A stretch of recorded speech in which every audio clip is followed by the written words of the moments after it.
জয় শ্রীকৃষ্ণ। অষ্টবক্র গীতা বাংলা। অষ্টবক্র গীতা পরমাত্মাকে জানার জন্য এক অমূল্য গ্রন্থ।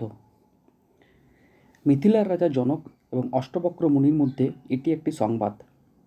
আত্মার সঙ্গে সম্বন্ধিত বন্ধন, মুক্তি, বৈরাগ্য, মোক্ষ, জীবনমুক্তি, ঈশ্বর, ব্রহ্ম, কৈবল্য ইত্যাদি বিষয়ের উপর এত বিস্তারিতভাবে চর্চা অন্য কোনো গ্রন্থে সম্ভাবিত হয়নি।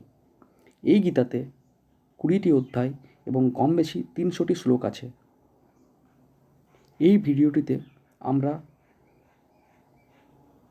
1 থেকে 15 অধ্যায় পর্যন্ত আলোচনা করব। অধ্যায় 1। রাজা জনকের অনুরোধে অষ্টবক্র মুনি আত্মাকে সব কিছুর সাক্ষীরূপে বর্ণনা করেছেন। রাজা জনক অষ্টবক্র মুনিকে বললেন, ব্যক্তি জ্ঞান এবং বুদ্ধিমত্তাকে কীভাবে প্রাপ্ত করবেন, মুক্তি এবং মোক্ষ কীভাবে পাওয়া যায়, বৈরাগ্য কীভাবে পাওয়া যায়, আমাকে এগুলি শিখিয়ে দিন। অষ্টবক্র মুনি বললেন, হে রাজন, যদি তুমি মুক্তি বা মোক্ষ চাও তবে ইন্দ্রিয়ের বিষয়কে বিষ বলে মানো, বিষ মনে করে এর থেকে দূরে থাকো।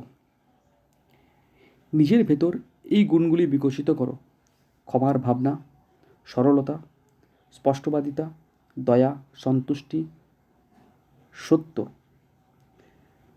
তুমি এটা ভালোভাবে বুঝে নাও, তুমি পৃথিবী নও, তুমি জল নও, তুমি অগ্নি নও, তুমি বায়ু নও, তুমি আকাশ নও। যদি তুমি স্বাধীনতা বা মুক্তি চাও, যদি তুমি স্বতন্ত্রতা চাও, তুমি তার জন্য আত্মাকে শুদ্ধ চেতনার রূপ বলে জানো। আত্মাকে তুমি সব কিছু অর্থাৎ সব ব্রহ্মাণ্ডের সাক্ষী বলে জানো। যদি তুমি নিজের আত্মাকে নিজের শরীর থেকে আলাদা ভেবে শুদ্ধ বুদ্ধিমত্তা ভাবো, অর্থাৎ শুদ্ধ জ্ঞানের মধ্যে প্রবেশ করে ওখানে বিশ্রাম করো, তবে তুমি এই জীবনে খুশি, শান্ত ও বন্ধনমুক্ত হয়ে যাবে। তুমি ব্রাহ্মণ, ক্ষত্রিয়, বৈশ্য, শূদ্র কোনো বর্ণের নও। তোমার কোনো বর্ণ বা জাতি নেই। তুমি কোনো আশ্রমের সাথে সম্বন্ধ রাখো না, অর্থাৎ তুমি ব্রহ্মচারী, গার্হস্থ্য, বানপ্রস্থ বা সন্ন্যাসের আশ্রমেরও নও। তোমাকে ইন্দ্রিয়ের দ্বারা বোঝা সম্ভব নয়। তুমি অদ্বৈত, কোনো আকারের নও। তুমি তুমি ব্রহ্মাণ্ডের সাক্ষী। তুমি এগুলো ভেবেই খুশি হয়ে যাও। সদ্গুণ বা পাপ, সুখ বা দুঃখ, এগুলো সব তোমার মনের বিষয়। এগুলো তোমার বিশেষতা নয়, এগুলো তোমার গুণ নয়, এগুলো তোমার আত্মার বিশেষতা নয়। এই জন্য নিজের পরিচয় নিজের মন দিয়ে করো না। নিজের পরিচয় নিজের মন দিয়ে করাই হলো ব্যক্তির বন্ধনের কারণ। এটাকে ভালোভাবে জেনে এবং বুঝে নাও যে তুমি কর্মের কর্তা নও, তুমি ভোগ করার ভোক্তা নও। তুমি কিছু করো না এবং নিজ কর্মকে ভোগও করো না। নিশ্চিতভাবে তুমি স্বতন্ত্র, অর্থাৎ মুক্ত। তুমি সব কিছু স্রষ্টা, স্বতন্ত্র এবং মুক্ত। তোমার বন্ধন এটা যে তুমি শাশ্বত স্রষ্টাকে নিজের থেকে আলাদা ভাবো। তুমি ভাবো যে তুমি করছো। এই অহংকার ব্যক্তিকে কাল নাগের মতো দংশন করে। আমি করার কর্তা নই, এটাকে নিশ্চিতভাবে অমৃতভাবে জেনে যাও এবং খুশি হয়ে যাও।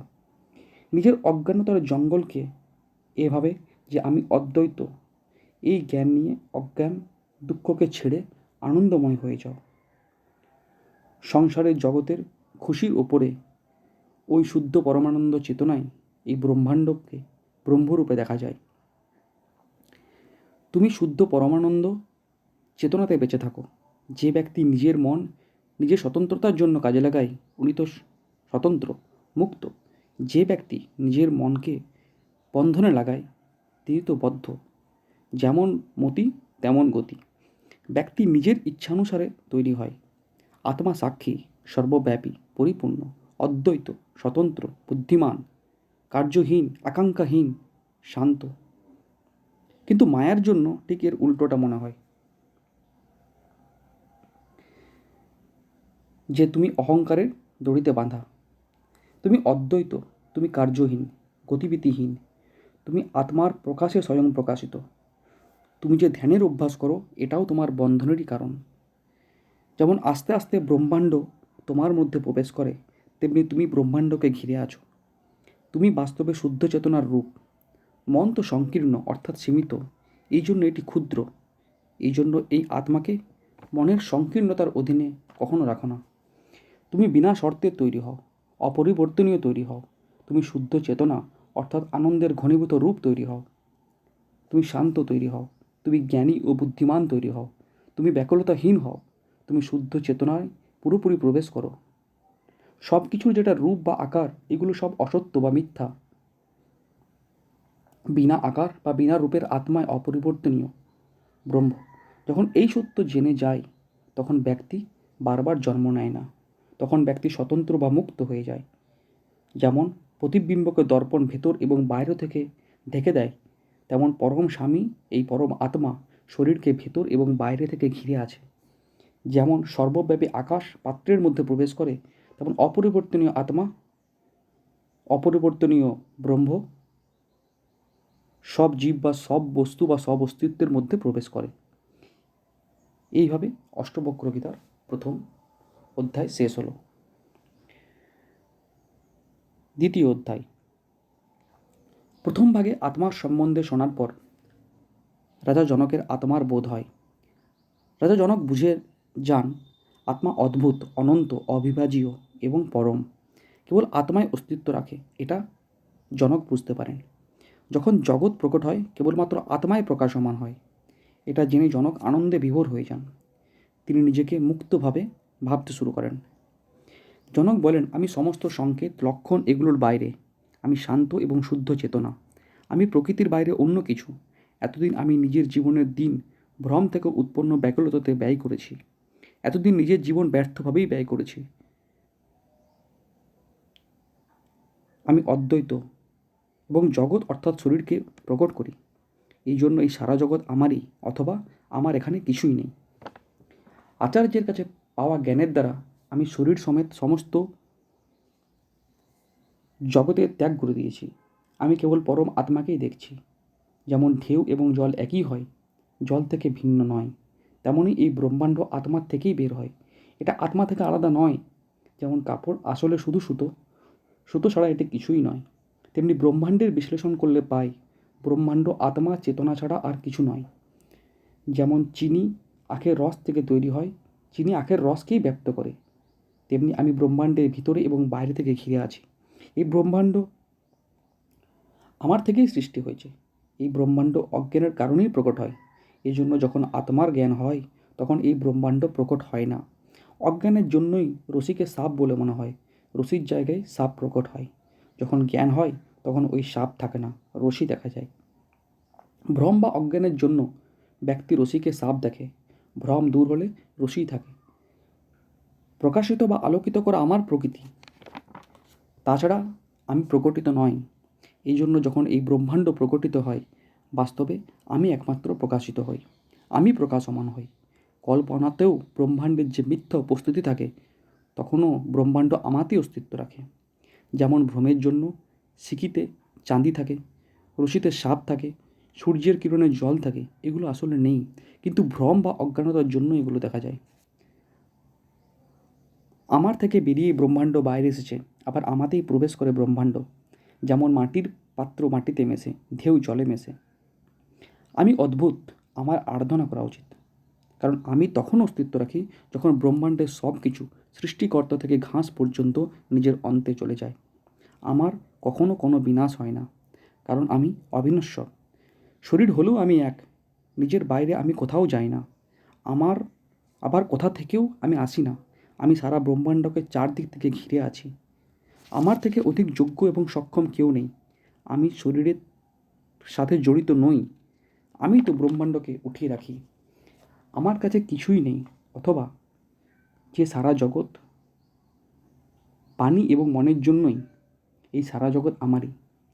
তিনটে শ্রেণী, জ্ঞান, জানবার জ্ঞাতা এবং জ্ঞানের উদ্দেশ্য, এগুলো বাস্তবে নেই। আমি কোনো গুণেরই নয়। এই তিন শ্রেণী আমার মধ্যে অজ্ঞানের কারণেই প্রকটিত হয়। আমি জেনে গেছি যে দুঃখ বা শোক হয় না, এগুলি দ্বৈতর জন্যই হয়। আমি তো নিষ্কলঙ্ক, দাগহীন, শুদ্ধ। আমি শুদ্ধ চেতনা। সারা দৃশ্যমান ব্রহ্মাণ্ড এগুলো সব মায়া অর্থাৎ ভ্রম। জ্ঞান ছাড়া এই দুঃখ বা শোকের জন্য অন্য কোনো ওষুধ নেই। অজ্ঞানতার জন্যই আত্মার বাইরের গুণ অর্থাৎ বিশেষতার বর্ণনা করা হয়। নিরন্তর ভেদভাব প্রয়োগ করে সব মানসিক বিধি থেকে শুদ্ধ হয়ে আমি এখন নিজের আত্মাতেই বাস করি। আমার জন্য বন্ধন বা মুক্তি কিছুই নেই। এই ব্রহ্মাণ্ড বাস্তবে আমার মধ্যেই থাকে। ব্রহ্মের বাস্তবিকতার ভ্রম এখন শান্ত হয়ে গেছে। এই ব্রহ্মাণ্ড শরীরের সাথে এমনভাবে আছে যেখানে কোনো তত্ত্ব নেই। এটা নিশ্চিত যে আত্মা শুদ্ধ এবং শুদ্ধ চেতনার প্রকৃতি এমনই হয়। তাহলে জগতের কল্পনা কোথা থেকে? শরীর স্বর্গ নরকের ধারণা, বন্ধন মুক্তির ধারণা, চিন্তার ধারণা এগুলো শুধু মায়া, এগুলো শুধু ভ্রম। আমি শুদ্ধ চেতনা। আমার জন্য করণীয় কিছু কি থাকতে পারে? আমার জন্য কিছুই করার নেই। আমি কোনো দ্বৈত দেখি না। লোকের যে ভিড় জমায়েত, এটা আমার জন্য একটা বন বা জঙ্গলের মতো। এই জন্য আমার আসক্তি মোহ কী করেই বা আসবে? আমি শরীর নয়, শরীরও আমার নয়। আমি একটা জীবও নই। আমি কেবল নিজের আত্মা। আমার বন্ধন এটাই যে আমি আমার জীবের উৎকট হওয়ার অভিলাষা ছিল। আমার বাঁচার তীব্র ইচ্ছা ছিল। আত্মার অসীম সাগরে যেমন মনের হাওয়া ওঠে, তেমনি অনেক জগৎ ঢেউয়ের মতো প্রকট হয়। যেমন আত্মার অনন্ত সাগরে মনের হাওয়া শান্ত হতে থাকে, তেমন এই প্রাণী বা ব্যাপারী বুঝতে পারে যে ওর বিশ্বকোষ বা শরীর আত্মার অনন্ত সাগরে চলছে। সেই যে শরীর তা হলো অস্থায়ী এবং ক্ষণভঙ্গুর। এটা হলো চমৎকার যে আত্মার অনন্ত সাগরে প্রাণী ঢেউয়ের মতো ওঠে। প্রাণীরা নিজেদের মধ্যে ধাক্কা খায়, নিজেদের মধ্যে খেলে, আবার অনায়াসে সেখানেই বিলীন হয়ে যায়। এখানে অষ্টবক্র গীতার 2য় অধ্যায় শেষ হলো। এবার 3য় অধ্যায়। অষ্টবক্র মুনি বললেন, আত্মা সব কিছুতে আছে এবং সব কিছুতেই আত্মা আছে। 2য় অধ্যায়ে রাজা জনকের আশ্চর্য এবং আনন্দময় বক্তব্য শুনে অষ্টবক্র মুনি বললেন, একবার যদি ব্যক্তি আত্মার নিজের প্রকৃতি ঠিকঠাকভাবে জেনে যায় যে আত্মা সবসময় থাকবে, শাশ্বত অদ্বৈত, তখন এই সন্তলিত ব্যক্তির ধন বা অর্থ উপার্জনের নেশা থাকে না। এই নেশা শেষ হয়ে যায়। হে শিষ্য, যেমন নিজের অজ্ঞানের জন্য আমরা মুদ্রাকে স্বর্ণ ভাবি, ওতে আকর্ষিত হই এবং পাবার চেষ্টা করি, সেরকমভাবে আত্মার অজ্ঞানতার জন্য আমাদের ইন্দ্রিয়ের ভ্রামক জগতে আকর্ষণ হয়। এটা জেনে যে আমি ব্রহ্ম, যে ব্রহ্ম থেকে ব্রহ্মাণ্ডের তৈরি হয়, যেমন ঢেউ সাগর থেকে তৈরি হয়। তুমি একটা হুঁশ প্রাণীর মতো, দিন প্রাণীর মতো ব্রহ্মাণ্ডের পিছনে কেন ছুটছ? এসব শোনা এবং জানার পর যে আত্মা তো শুদ্ধ চেতনা এবং ওর মতো এবং ওর থেকে সুন্দর তো আর কিছুই নেই, তুমি তাও কেন যৌন ক্রিয়াতে নিজেকে ব্যস্ত রাখো এবং নিজেকে দূষিত করো? এটা জেনে যে আত্মা তো সব জীবে আছে, সব জীব আত্মাতে আছে, এটা অবাক করা যে বুদ্ধিমান ব্যক্তিও অহংকারী হয়ে থাকে। বুদ্ধিমান ব্যক্তির মধ্যে অহংকার থাকে। ওই অলৌকিক এবং অদ্বৈতকে জেনে মুক্তির লক্ষ্যে পাকাপাকিভাবে স্থির থেকে ব্রহ্মকে পাবার জন্য পাকাপাকিভাবে স্থির থেকেও এটা আশ্চর্য যে এরকম ব্যক্তিও আবার কাম বাসনার প্রভাবে চলে আসে, যৌন অভ্যাসের দ্বারা বিচলিত এবং ব্যাকুল হয়ে যায়। এটা ভালো করে জেনে নেওয়া হয়েছে যে কাম বাসনার উদয় জ্ঞানের বড় শত্রু। এই জন্য এটা আশ্চর্য যে এটা জেনেও ব্যক্তি অতি দুর্বল এবং নিজের অন্তের অনেক নিকটে পৌঁছেও ব্যক্তি যৌন সন্তুষ্টির ইচ্ছা প্রকাশ করে। কিন্তু বুদ্ধিমান ব্যক্তি এই জগৎ এবং স্বর্গের আসক্তি থেকে মুক্ত। এই লোক ক্ষণিক এবং অস্থায়ী এবং শাশ্বত। এই ধরনের লোক ক্ষণিক বা অস্থায়ী এবং শাশ্বত বা স্থায়ী, এই দুই ধরনের মধ্যে ভেদ করে। কিন্তু তারাও মুক্তি বা মোক্ষ থেকে ভয়ভীত হয়ে যায়।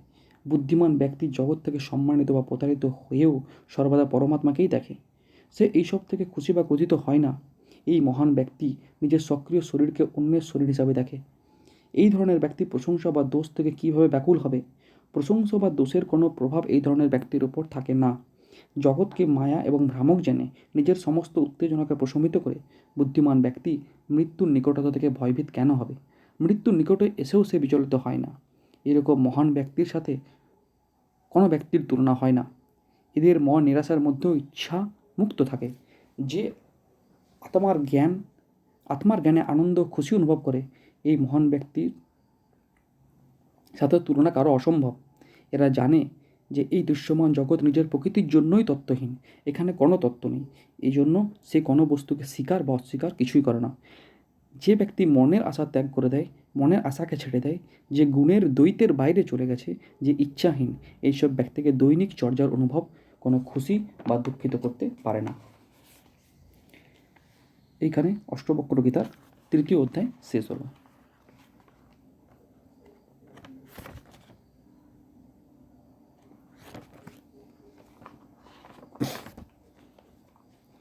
অষ্টবক্র গীতা 4র্থ অধ্যায়। এখানে অষ্টবক্র মুনি আত্মাকে জানা লোক এবং আত্মাকে না জানা লোকের সম্বন্ধে বর্ণনা করেছেন। অষ্টবক্র মুনি জনককে বললেন,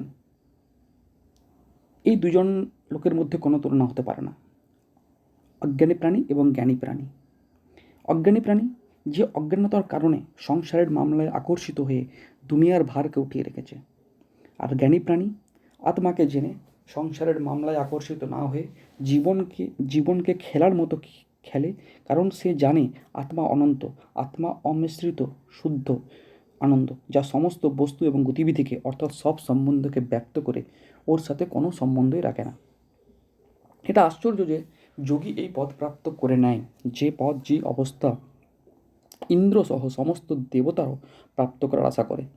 যোগী ওই পদ বা ওই অবস্থাকে প্রাপ্ত করে উল্লসিত হয় না, কারণ কারণ এই আত্মা স্বাভাবিক অবস্থাতেই ঘুরে আসার তো লক্ষ্য।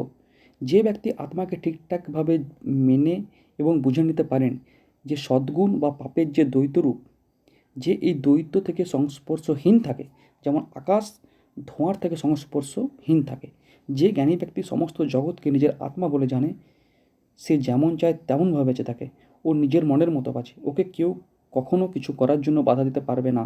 ব্রহ্মা থেকে ঘাস পর্যন্ত অস্তিত্বের 4 শ্রেণী হয়, এর মধ্যে জ্ঞানী একমাত্র অস্তিত্ব, যা ইচ্ছা এবং ঘৃণাকে ত্যাগ করতে পারে। যে ব্যক্তি এটা জানে অদ্বৈত আত্মা ব্রহ্মাণ্ডের পরম স্বামী এবং পরম ভগবান, ওই ব্যক্তি দুর্লভ। এরকম দুর্লভ ব্যক্তিত্ব সেটা করে যেটা ওর মনের মধ্যে আসে, ওর মধ্যে কোনো ভয় থাকে না। এখানে অষ্টবক্র গীতার 4র্থ অধ্যায় শেষ হলো। এবারে পঞ্চম অধ্যায়।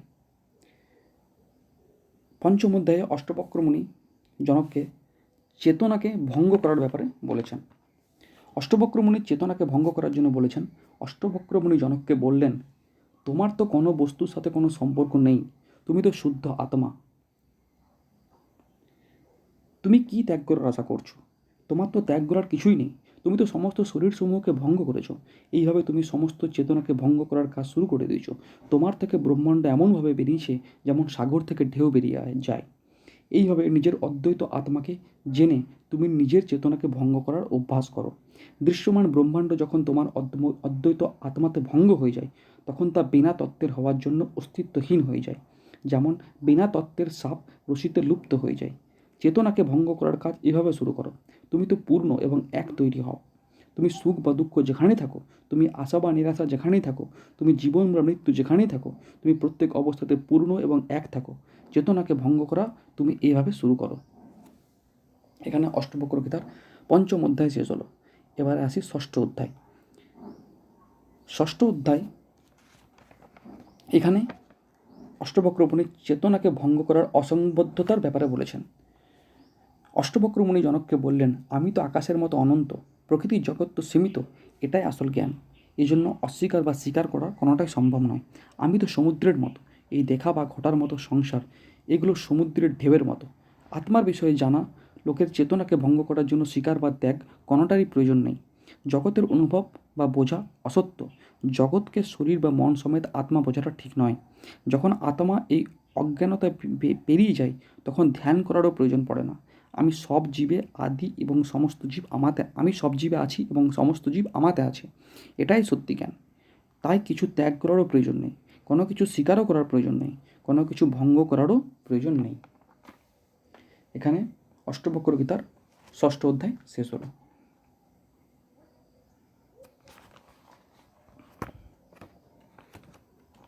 এবারে অষ্টবক্র গীতার সপ্তম অধ্যায় আসি।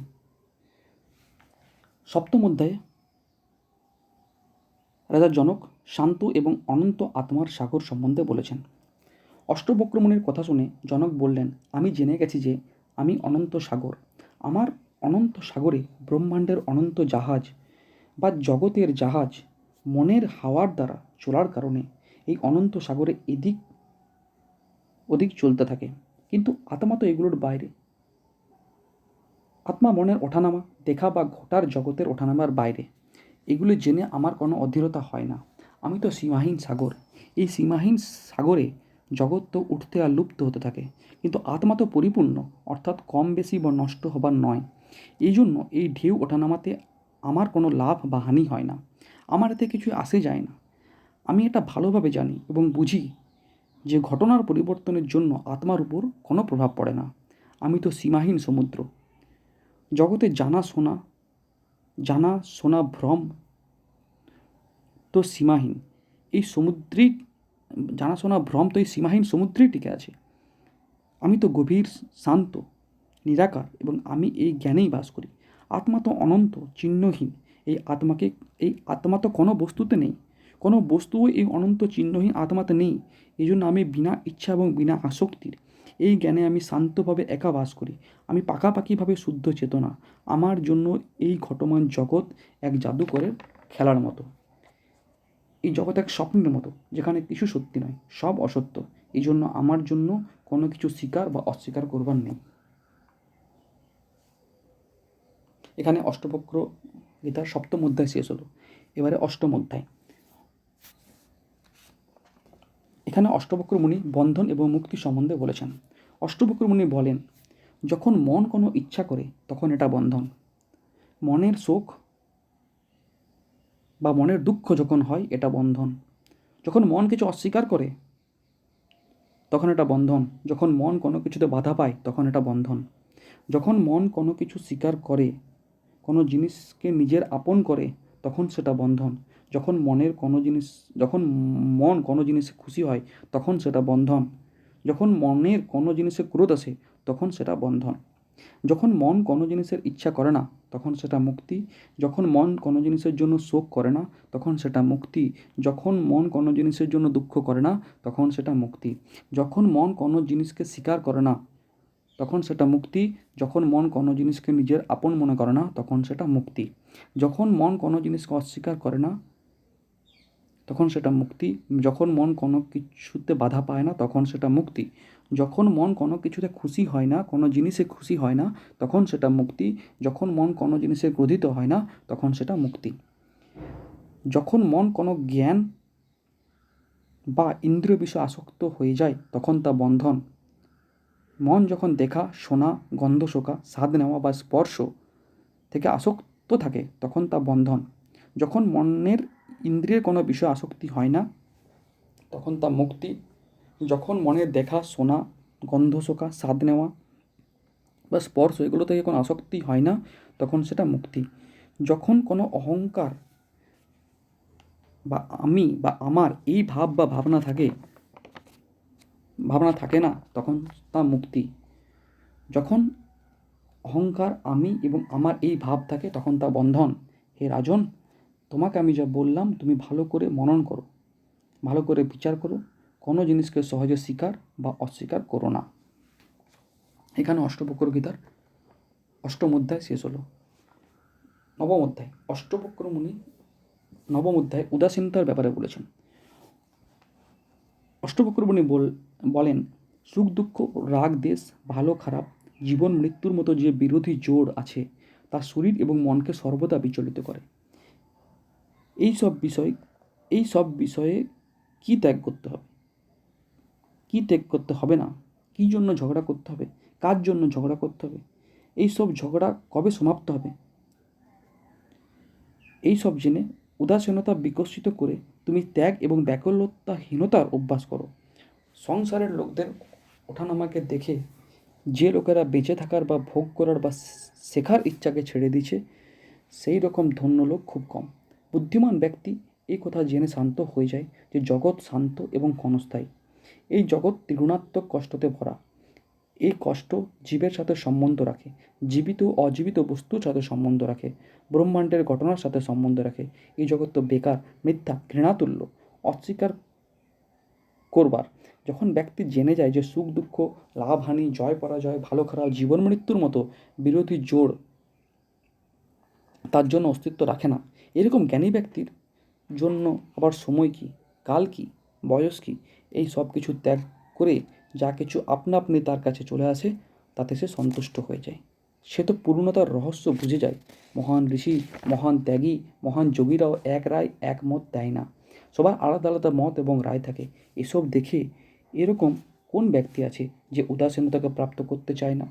যে ব্যক্তি জগতের প্রতি উদাসীনতার মাধ্যমে শুদ্ধ চেতনার পূর্ণ জ্ঞানকে প্রাপ্ত করে নেয়, সে নিজেকে জীবন মৃত্যুর চক্কর থেকে বাঁচিয়ে নেয়। এই ব্যক্তি নিজের আত্মা ছাড়া এই ব্যক্তির নিজের আত্মা ছাড়া আর কেউ সম্বল নয়।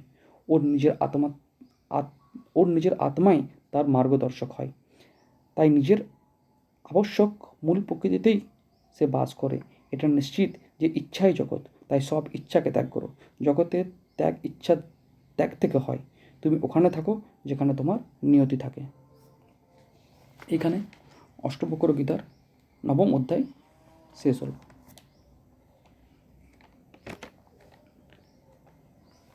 এবার অষ্টবক্র গীতার 10ম অধ্যায়ে আসি। 10ম অধ্যায়ে অষ্টবক্র মুনি বৈরাগ্য নিয়ে বললেন। তিনি বললেন, আত্মার খোঁজ উদাসীনতা বা বৈরাগ্য দিয়ে পাওয়া যায়, যেখানে ব্যক্তিকে ধর্ম পর্যন্ত ছাড়তে হয়।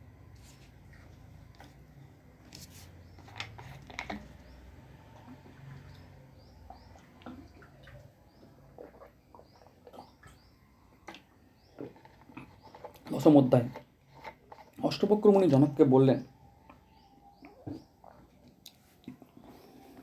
ইচ্ছাকে নিজের শত্রু বলে ত্যাগ করো। ধন দৌলতকে তার খারাপ সম্বন্ধের জন্য ত্যাগ করো। ধর্ম ত্যাগ করো, কারণ ধর্ম ব্যক্তিকে ইচ্ছা বা ধন দৌলতের দিকে নিয়ে যায়। এইভাবে তুমি জীবনের এই 3টি লক্ষ্য বা পুরুষার্থ, কাম বা ইচ্ছা, অর্থ বা ধন দৌলত এবং ধর্ম, এই 3টেকেই উপেক্ষার অভ্যাস করো। জমি জায়গা, ধন দৌলত, ঘর বাড়ি, পত্নী সন্তান, ভাগ্যের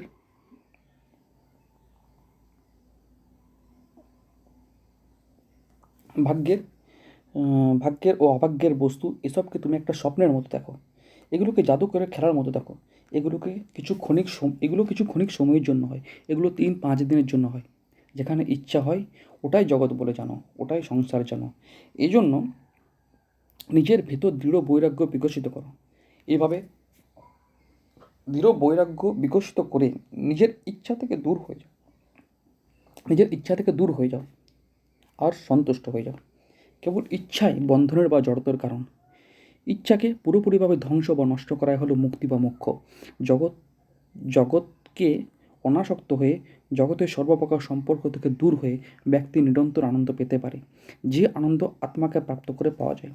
তুমি একলা, তুমি শুদ্ধ বুদ্ধিমত্তা। এর বিপরীত ব্রহ্মাণ্ড বা জগৎ বুদ্ধিমত্তা রহিত। এই ব্রহ্মাণ্ড বা জগৎ ভৌতিক, অসত্য।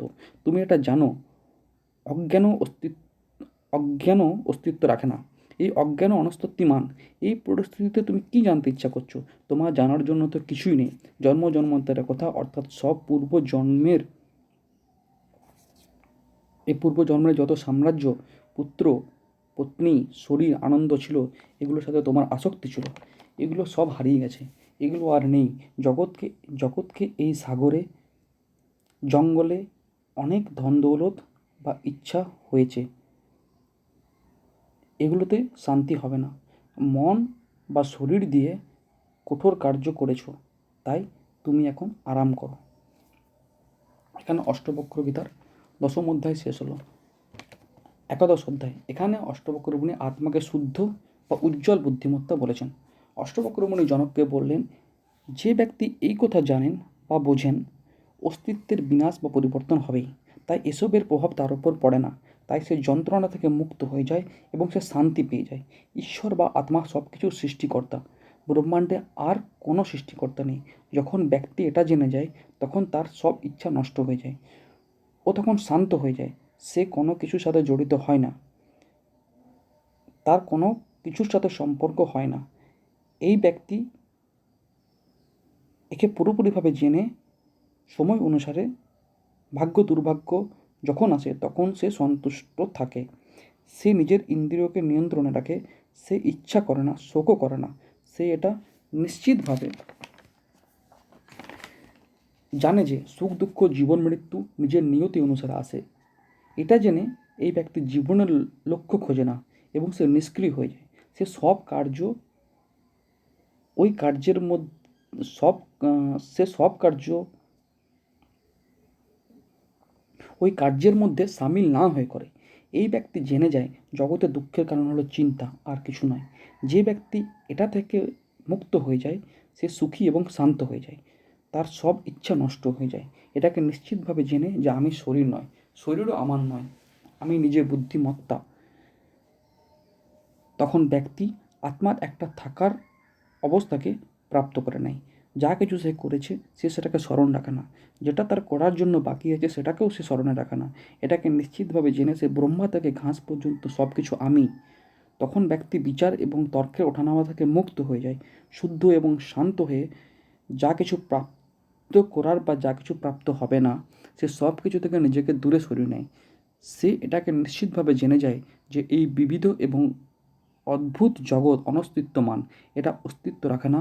এটা জেনে ব্যক্তি ইচ্ছাহীন হয়ে যায়, শুদ্ধ বুদ্ধিমত্তা হয়ে যায়, সে শান্ত হয়ে যায়, কারণ তার কাছে কোনো কিছুই কোনো অস্তিত্ব রাখে না।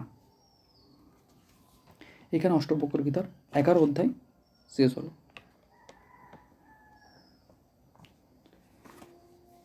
দ্বাদশ অধ্যায়। দ্বাদশ অধ্যায়ে রাজা জনক উচ্চ সাধনার কথা বলেছেন। যে কোনো ধরনের প্রয়াস, তা ভৌতিক, মানসিক বা আধ্যাত্মিক, যা আত্মাকে তার অবিভাজ্য স্বাদ বা সার থেকে দূর করে দেয়। তাই ব্যক্তিকে অপরিবর্তনীয় আত্মাতে স্থাপিত থাকতে হয়।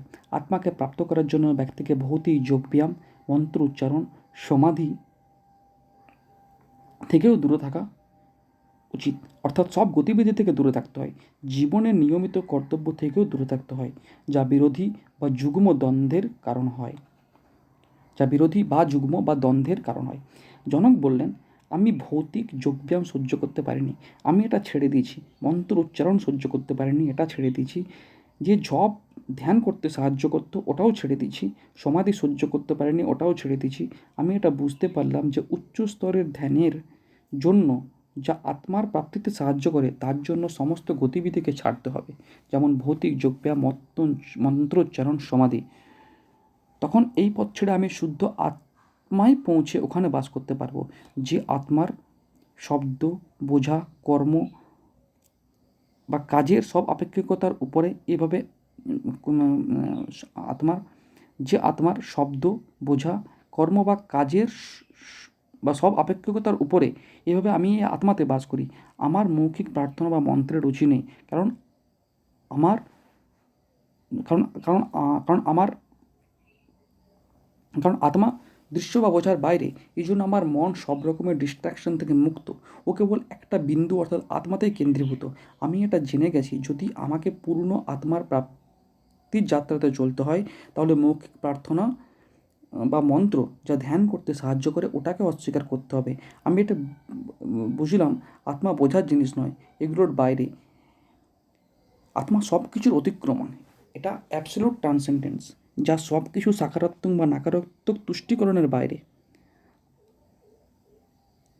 আত্মাতে আত্মাকে সহজ বোধ দ্বারাই আত্মাতে একমাত্র সহজ বোধ দ্বারাই পৌঁছানো সম্ভব। এটা জেনে এভাবে আমি আত্মাতে বাস করি। যখন ব্যক্তির মন সুপার ইম্পোজিশন বা অন্যান্য মিথ্যার কারণে পুরোপুরি বিচলিত হয়ে যায়, তখন তাকে ধ্যান করতে চেষ্টা করতে হয়। এই জন্য আমি বুঝে গেছি যে সমাধিও একটি গতিবিধি। এটা ততক্ষণ করতে হয় যতক্ষণ ব্যক্তির মন সুপার ইম্পোজিশনে ঘিরে আছে।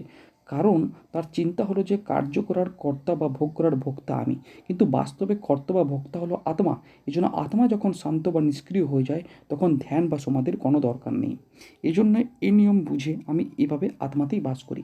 আমার জন্য দুটোই অনুপস্থিত, অস্বীকার করার দুষ্টতা এবং স্বীকার করবার জন্য ভালো গুণ। আমি জানি উচ্চ ধ্যানের ব্যক্তি স্বীকার বা অস্বীকার বা রাগ দেশের মতো বিরোধী দ্বন্দ্বকে পার করে যায়। এটা জেনে আমি আত্মাতে বাস করি। জীবনের 4 আশ্রম বা চরণ, ব্রহ্মচর্য, গার্হস্থ্য, বানপ্রস্থ, সন্ন্যাস, এই আশ্রমকে স্বীকার বা অস্বীকার করা, ধ্যান করা, মনের ইচ্ছার বস্তুকে অস্বীকার করা, তখন আত্মাতে নিবাস করি।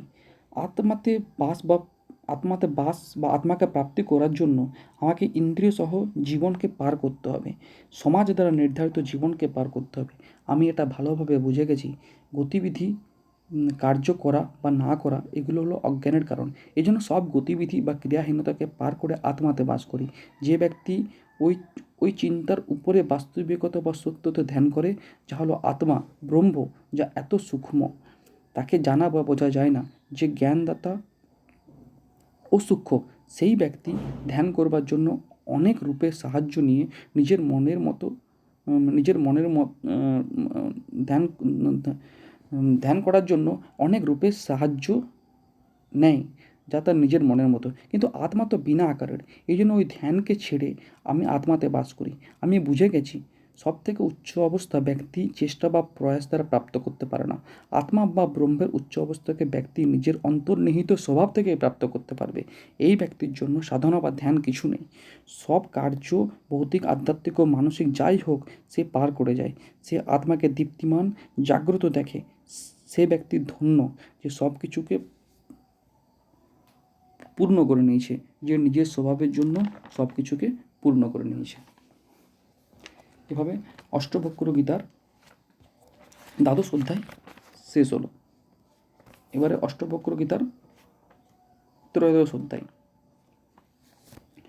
এখানে রাজা জনক পরম আনন্দ নিয়ে বলেছেন। জনক বললেন, আত্মা অজন্মা, তাই আত্মাকে প্রাপ্তি করবার জন্য বা আত্মাতে বাস করবার জন্য এই অজন্মা আত্মা থেকে বেরোনোই অনিবার্য। অজন্মা আত্মা থেকে না বেরোলে না বেরোলে আমি অজন্মা আত্মাতে বাস করতে আত্মাতে বাস করতে পারে না। এই জন্য যে ব্যক্তি ত্যাগ বা সন্ন্যাস কেবল কৌপিন পড়ে করে, ওরকম কঠোর ত্যাগও আত্মাকে প্রাপ্ত করাতে পারবে না, বা ওকে আত্মাতে বাস করতে পারবে না। এই জন্য আমি দুটোকেই ছেড়ে দিয়েছি, ত্যাগ করা বা স্বীকার করা। অর্থাৎ এই দুটোকে ছেড়ে আমি সব কিছুতে খুশি থাকি। যোগ ব্যায়াম করে শরীরের কষ্ট হয়, মন্ত্র জপ করলে মুখের বা বাণীর কষ্ট হয়, ধ্যান বা সমাধি করলে মনের কষ্ট হয়। এইসব গতিবিধির জন্য হওয়া কারণের জন্য আমি এগুলো ছেড়ে দিয়েছি। এসবকে ছেড়ে আমি জীবনের পরম লক্ষ্য বা আত্মাতে স্থাপিত হওয়ার লক্ষ্যে পৌঁছানোর জন্য আত্মাতে বাস করি। আমি এটা পরিষ্কারভাবে বুঝে গেছি যে আত্মার দ্বারা কিছু করা যায় না। এই কথাটা বুঝে আমি কেবল ওটাই করি যেটা নিজের থেকে আপনা আপনি হয়। এই জন্য আমি সত্যিকারের খোঁজে থাকি। যে যোগী শরীরের সাথে জুড়ে থাকে, ওই যোগী কার্য করা বা না করার উপর জোর দিয়ে থাকে বা নিষ্ক্রিয় হওয়ার উপর জোর দেয়। কিন্তু আমি শরীরের সাথে সম্বন্ধ বা শরীরের সাথে আলাদা হওয়ার যে ভাবনা, আমি তো তাকেই ত্যাগ করে দিয়েছি। এই জন্য আমি সত্যিকারের খুঁজতে থাকি। আমার স্থিরতা অস্থিরতা, সঞ্চালন বা চলাফেরা বা আমার আরামে কোনো প্রকার ভালো বা খারাপের সম্বন্ধ থাকে না। এই জন্য আমি সত্যিকারের খুঁজতে থাকি। আমি আরাম বা সঞ্চালন, চলাফেরা চলাফেরা বা শুয়ে থাকা যেখানেই থাকি, আমার আরাম বা চলাফেরা দু জায়গাতেই কোনো ভুল বা ত্রুটি কম বেশি হয় না। এই জন্য বঞ্চিত বা প্রসন্ন হওয়া, এই দুটো ভাবকেই ছেড়ে দিয়েছি। এই দুই ভাবকে ত্যাগ করে আমি সত্যিকারের খুশিতে থাকি। আমি এটা দেখি যে ভিন্ন ভিন্ন পরিস্থিতি সুখ আনন্দ পরিস্থিতিতে সুখ আনন্দ এসব কম বেশি হতে থাকে। এই জন্য এগুলোকে আমি ভালো মন্দ দুটোকেই ছেড়ে দিয়েছি। এই দুটোকে ছেড়ে আমি সত্যিকারের খুশিতে বাঁচি। এখানে অষ্টবক্র গীতার ত্রয়োদশ অধ্যায় শেষ হলো। এবারে চতুর্দশ অধ্যায়। চতুর্দশ অধ্যায় মনের প্রাকৃতিক গুণের প্রভাবে নষ্ট হয়ে যাওয়ার কথা বলেছেন। চতুর্দশ অধ্যায় জনক বললেন যে বুদ্ধিমান ব্যক্তি স্বভাবেই শূন্য মনের। সে সব বস্তুকে অচেনার মতো দেখে। সে সব বস্তুকে জেনে বুঝেও দেখে না। ভৌতিকভাবে সবা জিনিসকে জেগে থাকার মতো থাকে। সংসারের সব স্মৃতিকে ভুলে যায়। যেখানে আমার ইচ্ছা কমে যায়, ধন দৌলত মৃত্যু আমার কোথায় থাকবে? ইন্দ্রিয় বিষয় বেদ শাস্ত্র কোথায় থাকবে? বুদ্ধিমত্তা জ্ঞান কোথায় থাকবে? আমি তো পরম আত্মাকে সাক্ষী রূপে জানি। যে পরমাত্মা শাশ্বত পুরুষ বা স্বামী, তাকে জেনে আমার বন্ধন বা মুক্তির ইচ্ছা নেই। আমার মোক্ষ লাভের কোনো চিন্তা নেই। ভেতর বা বাইরের সব বিচার থেকে শূন্য ব্যক্তির মতো নিজের মন অনুযায়ী চলার যে পরিস্থিতি হয়, সেটাকে ওর মতো বুদ্ধিমান ব্যক্তিই একমাত্র বুঝতে পারবে। এখানে অষ্টবক্র গীতার চতুর্দশ অধ্যায় শেষ হলো। এবারে পঞ্চদশ অধ্যায়। অষ্টবক্র মুনি বললেন, একটাই পরম বাস্তবতা বা সত্য আছে, ওটা হলো আত্মা। আত্মা পরম জ্ঞান, ঈশ্বর, ব্রহ্ম, অপরিবর্তনীয়, অবিভাজ্য, শান্ত। আত্মা যাওয়া বা আসা করে না, আত্মার জন্ম বা কার্য অহংকার হয় না। যখন সংসারের ঢেউ শান্ত আত্মার থেকে বেরোয় তখন আত্মার কোনো বুদ্ধি বা হ্রাস হয় না। আত্মা সব অস্তিত্ব আছে, সব অস্তিত্ব আত্মার মধ্যেই আছে। অষ্টবক্র মুনি বললেন, শুদ্ধ বুদ্ধির ব্যক্তি যে কোনো অধ্যয়নের দ্বারাই নিজের লক্ষ্যকে প্রাপ্ত করে নেয়, যে কোনো অধ্যয়নের দ্বারা নিজের লক্ষ্যকে প্রাপ্ত করে নেয়। শুদ্ধ বুদ্ধির ব্যক্তি যে কোনো অধ্যয়নের দ্বারাই নিজের লক্ষ্যকে প্রাপ্ত করে নেয়। যার বুদ্ধি শুদ্ধ নয়, সারা জীবন অধ্যয়ন করেও বা ভ্রমিত বা বিচলিত সে থাকে। ইন্দ্রিয়ের বিষয়ে বৈরাগ্য মোক্ষ, ইন্দ্রিয় বিষয়ে বৈরাগ্য হলো মোক্ষ, ইন্দ্রিয়র বিষয়ে লালসাই হলো বন্ধন। এটা জেনে নিজের মন অনুযায়ী কাজ করো। আত্মা সত্যিকারের জ্ঞান সুবক্তা ব্যক্তিকে বুদ্ধিমান বানিয়ে দেয়, ওর মুখকে গতিহীন বা নিষ্ক্রিয় বানিয়ে দেয়। এই জন্য ভোগ বা জগতের আনন্দ নেবার ইচ্ছাসম্পন্ন ব্যক্তি এই ধরনের লোককে পছন্দ করে না। তুমি এটা জেনে যাও যে তুমি শরীর নও, শরীরও তোমার নয়। তুমি আনন্দভোগের ভোক্তা নও, তুমি কোনো কিছু করার কর্তা নও। তুমি নিজের শুদ্ধ বুদ্ধি, শাশ্বত সাক্ষী, তুমি রুচিহীন উদাসীন দর্শক। এগুলো জেনে তুমি খুশিতে ঘোরাফেরা করো, খুশিতে জীবন কাটাও। যে ঘৃণার ভাবনা, এটা মনের বিশেষতা, তোমার বিশেষতা নয়। মনও তোমার নয়, এই জন্য তুমি ইচ্ছা বা বিচার মুক্ত। তুমি স্বয়ং বুদ্ধি, ওঠানামাতে মুক্ত। এই জন্য খুশিতে ঘোরাফেরা করো, খুশিতে জীবন কাটাও। এটা জেনে যাও আত্মা সব জীবে আছে, সব জীব আত্মাতে আছে। এটা জেনে তুমি অহংকার বা অধিকারের ভাবনা থেকে মুক্ত হয়ে নিজেকে খুশি করো। যেভাবে সমুদ্র থেকে ঢেউ ওঠে, সেভাবে তোমার থেকে সংসারের ঢেউ ওঠে। বুদ্ধি বাস্তবে তুমি শুদ্ধ বুদ্ধি, সংসারের জ্বালা থেকে মুক্ত হও। আমার সন্তান, আত্মার উপর ভক্তিভাব রাখো। আত্মার বিষয়ে তোমার কোনো ভ্রম হওয়া উচিত নয়, ভুল ধারণা হওয়া উচিত নয়। তুমি ওই পরম বুদ্ধিমত্তারই সার। যে পরম জ্ঞান প্রকৃতির উপরে, তুমি যে পরম জ্ঞান প্রকৃতির উপরে, তুমি স্বামী, তুমি পরম আত্মা। মানব শরীর ইন্দ্রিয়ের গুণ বিশেষতাতে ভরে আছে। এই শরীর আসে থাকে যায়, কিন্তু আত্মা আসে যায় না। তুমি এই জন্য কেন বিলাপ করছো? তুমি কেন শোক করছো? এ শরীর যুগ বা কালের অন্ত পর্যন্ত থাকলেও বা আজই লুপ্ত বা গায়েব হলেও এতে তোমার যে শুদ্ধ বুদ্ধি, তার কোনো বৃদ্ধি বা কম হয় না, বৃদ্ধি বা কম হয় না। তুমি চেতনার অনন্ত সাগর। এই সাগরের ঢেউ যে ব্রহ্মাণ্ডের প্রতিনিধিত্ব করে, এই ঢেউ তোমার থেকে ওঠে এবং তোমাতেই মেশে। এতে তোমার কোনো লাভ হয় না বা হানি হয় না, কোনো লাভ বা লোকসান হয় না। হে বালক, তুমি নিজেই বুদ্ধি। এই দৃশ্যমান ব্রহ্মাণ্ড তোমার থেকে আলাদা নয়, তোমরা দুজনে এক। এই জন্য এই ব্রহ্মাণ্ডকে নিজের করা বা অস্বীকার করার কোনো বিচার কিভাবে, কার বা কখন হবে? আত্মা এবং ব্রহ্মাণ্ড এক। এটাই ব্যক্তিকে সুখ বা দুঃখ, ভালো বা মন্দ, এই বিরোধী যুগ্মিককে পার করতে সক্ষম করে। তুমি অপরিবর্তনীয়, অবিভাজ্য, শান্ত, নিষ্কলঙ্ক, সর্বব্যাপী চেতনা। তাহলে তোমার থেকে জন্ম, গতিবিধি, অহংকার কীভাবে আসবে? এগুলো থাকতেই পারে না। যা কিছু তুমি দেখছো ওগুলোতে তুমিই কেবল প্রকট হও। ব্রহ্মাণ্ড আলোকিত হয় না, আলোকিত হও তুমি। যেমন অলঙ্কার আলোকিত হয় না, সোনা আলোকিত হয়। আমি এটাও নয় আর ওটাও নয়, এরকম সব ভেদকে ত্যাগ করে দাও। এটা জেনে যাও যে আত্মাই সর্বস্ব। এটা জেনে তুমি সর্বপ্রকারের তর্ক থেকে মুক্ত হয়ে যাও এবং খুশি হয়ে যাও। ব্রহ্মাণ্ডের অস্তিত্ব তোমার অজ্ঞানতার কারণের জন্যই আছে। বাস্তবে তুমি একা অস্তিত্ব রাখো। এই জন্য তোমার ছাড়া কোনো ঈশ্বর বা ভগবান নেই। এই জগৎ কিছু নয়, এটা একটা ভ্রম। এটা জেনে ব্যক্তি ইচ্ছাহীন হয়, বুদ্ধিমান হয়, শান্ত হয়, কারণ তার জন্য কিছু অস্তিত্ব রাখে না। অস্তিত্বের সাগরে শুধু শুদ্ধ আত্মা আছে, ছিল এবং থাকবে। তোমার জন্য বন্ধন বা মোক্ষ নেই। তুমি নিজেকে পূর্ণ করো, নিজেকে পূর্ণ করে খুশিতে ঘোরাফেরা করো। মনের বিচার দিয়ে তুমি নিজে শুদ্ধ বুদ্ধি থাকো। এই শুদ্ধ বুদ্ধিকে পরিশ্রান্ত করো না। তুমি আত্মাতে নিবাস করো। চিন্তা করাই ছেড়ে দাও, নিজের চেতনায় কিছু রাখো না। তুমি আত্মাকে আত্মাকে নিয়েও কোনো ব্যর্থ চিন্তা করো না।